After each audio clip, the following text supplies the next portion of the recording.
लोकसभा में एक भी दिन बहस नहीं हो रही है और सिर्फ जितने भी वहां पे पार्लियामेंट के सदस्य हैं उनका एक ही मांग है कि देश के गृह मंत्री और प्रधानमंत्री आकर माफी मांगे जनता के सामने, यानी स्टूडेंटों के सामने, तब कोई कार्रवाई होगी। चाहे परसिमन बिल हो या कोई भी बिल हो, जितने बिल पास होने वाले थे इस मानसून सत्र में, एक भी दिन लोकसभा में या राज्यसभा में चर्चा ही नहीं हुई है, डिबेट हुआ ही नहीं है, क्योंकि ना प्रधानमंत्री लोकसभा में आते हैं ना गृह मंत्री आते हैं। और जब सरकार के दो मजबूत लोग, यानी सरकार के कंधे, जिनके कंधे पे सरकार चलती है, वही लोकसभा में नहीं आएंगे तो डिस्कशन किसके साथ होगा?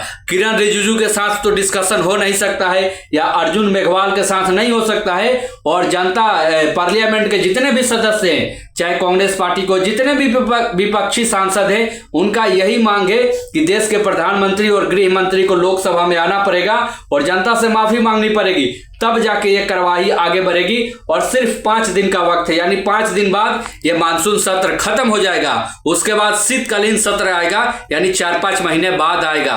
तो इस मानसून सत्र में ऐसा लग रहा है कि अब एक भी बिल पास होने वाला नहीं है। जो परसिमन पे चर्चा हो रहा था, डिलिमिटेशन पे चर्चा हो रहा था, यानी लोकसभा में सीटों की संख्या बढ़ाने वाला जो बिल था, वो पास नहीं हो पाएगा इस बार, क्योंकि अब 5 दिन का समय है और गृह मंत्री ने लोकसभा आने से दूरी बना ली है। प्रधानमंत्री तो वैसे भी लोकसभा में आते नहीं है, सिर्फ एक दिन आए थे 20 जुलाई को, उसके बाद कभी भी उन्होंने एंट्री नहीं की है। तो इससे लगता है कि सरकार अभी मूड में नहीं है और विपक्ष ने भी ठान लिया है कि जब तक प्रधानमंत्री नहीं आएंगे, देश के गृह मंत्री अमित शाह नहीं आएंगे, तब तक किसी भी मुद्दे पे चर्चा होना असंभव है। और जाहिर सी बात है कि जब देश के मुखिया रहेंगे, देश का गृह मंत्री रहेगा, यानी पुलिस प्रशासन का मुखिया रहेगा, तो ही किसी मुद्दे पे चर्चा होगी, अन्यथा किसी मिनिस्टर के साथ तो चर्चा होने से कुछ हल होने वाला नहीं है।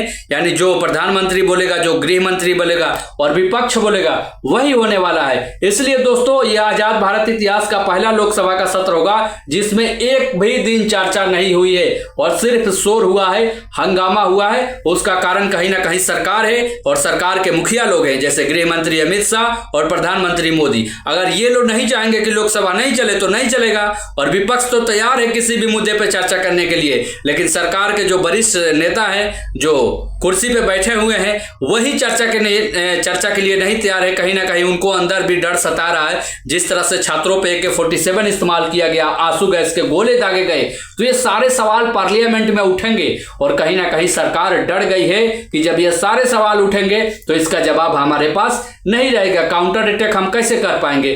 कहीं ना कहीं यही कारण है कि सरकार चर्चा करने से डर रही है और लोकसभा सत्र को बाइकआउट कर रही है। आपको क्या लगता है साथियों, जरूर बताइए। चैनल को सब्सक्राइब कीजिएगा, लाइक कीजिएगा, शेयर कीजिएगा। मिलते हैं नेक्स्ट वीडियो और अपडेट के साथ।